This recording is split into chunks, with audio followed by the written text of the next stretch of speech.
میرے نبی کا چہرہ انور کتنا حسین اور پیارا ہے، کتنا حسین اور پیارا ہے۔ میرے نبی کا چہرہ انور کتنا حسین اور پیارا ہے، کتنا حسین اور پیارا ہے، کتنا حسین اور پیارا ہے۔ روئے نبی کو دیکھ کے ماہ کامل بھی شرمائے ہے، کامل بھی شرمائے ہے۔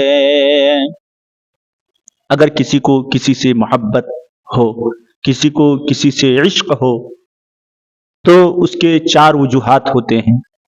چار چیزوں میں سے کسی ایک چیز کو دیکھ کر کوئی کسی سے محبت کرتا ہے، کسی سے عشق کرتا ہے۔ یا تو اس کے حسن و جمال کو دیکھ کر کوئی کسی کا عاشق بن جاتا ہے، یا اس کے اخلاق اور دینداری کو دیکھ کر کوئی کسی کا عاشق ہو جاتا ہے، یا کوئی کسی کے مال و دولت کو دیکھ کر اس پر فریفتہ اور عاشق ہو جاتا ہے، یا کوئی کسی کے حسب و نسب کو دیکھ کر اس سے محبت کرنے لگتا ہے۔ مگر دنیا میں یہ چاروں چیزیں بیک وقت کسی کے پاس موجود نہیں۔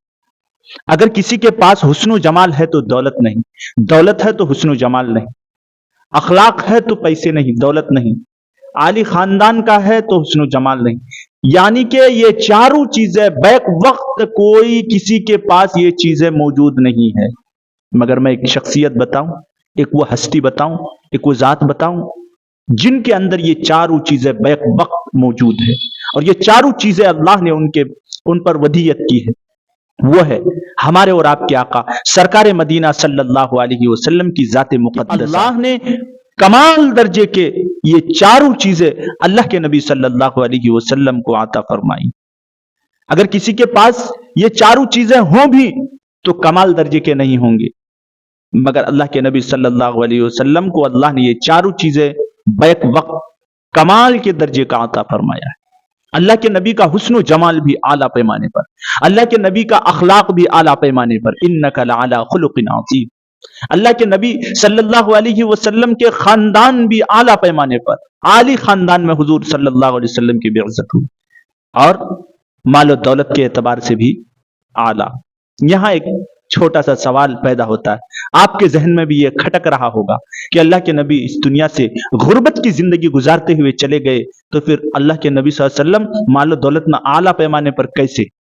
ٹھیک ہے، یہ سوال پیدا ہو رہا ہوگا۔ میرے محترم بزرگ دوستو، غربت کی زندگی گزارنا دو طرح سے ہوتا ہے۔ ایک تو بطریقہ مجبوری ہوتا ہے کہ کس کے پاس دولت نہیں ہے تو وہ مجبوری میں فقر و فاقہ کی تنگی کی زندگی گزارتا ہے، اور ایک ہوتے ہوئے بھی غربت کی زندگی گزارنا۔ تو اللہ کے نبی صلی اللہ علیہ وسلم نے فقیری کو، غربت کو اپنے اختیار سے چنا ہے، ورنہ تو مجبوری کے طور پر اللہ کے نبی غریب اور اس طرح تنگ دستی کی زندگی نہیں گزاری۔ میرے محترم بزرگ دوستو، میری بات کو آپ سمجھیے۔ اللہ تبارک و تعالیٰ نے اسی محبوب کو فرمایا کہ میرے محبوب، اگر آپ چاہیں، آپ کو پسند ہو یہ بات کہ میرے پاس دولت زیادہ ہوں، تو مکے اور مدینے کے پہاڑوں کو میں حکم کرتا ہوں وہ سارا کا سارا سونا اور چاندی بن کر آپ کے قدموں میں آ جائے۔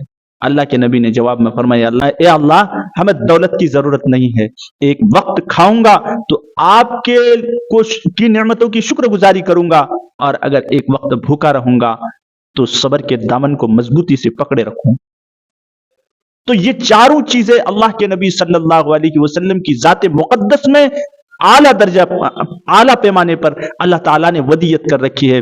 اللہ کے نبی کا حسن و جمال بھی اعلیٰ پیمانے پر، اللہ کے نبی کا اخلاق بھی اعلیٰ پیمانے پر، اللہ کے نبی کے خاندان بھی اعلیٰ پیمانے پر، اللہ کے نبی صلی اللہ علیہ وسلم مال و دولت میں بھی اعلیٰ پیمانے پر۔ تو اگر کسی کو کسی سے عشق ہو تو وہ حضور سے کرے، اگر کسی کو کسی سے محبت ہو تو وہ حضور سے کرے، اگر کسی کو کسی سے عشق کرنا ہو تو وہ حضور سے کرے، اگر کوئی کسی کے حسن و جمال کی وجہ سے کسی سے محبت کرتا ہے تو وہ میرے نبی سے کرے، کیونکہ میرے نبی کا حسن و جمال اعلیٰ پیمانے پر. اگر کسی کو کسی کے اخلاق کردار کی وجہ سے محبت ہوتی ہو تو وہ میرے نبی سے کرے. میرے نبی سے زیادہ اخلاق کسی کا دنیا میں نہیں ہے. اگر کسی کو کسی کے مال و دولت کی بنیاد پر محبت ہو تو وہ حضور سے کرے. اگر کسی کو کسی سے محبت ہو کسی کے حسب و نسب کی بنیاد پر تو وہ میرے نبی سے کرے. یہ چاروں چیزیں میرے نبی صلی اللہ علیہ وسلم پر بیک وقت اللہ نے کمال درجے کی ودیت کر رکھی ہے.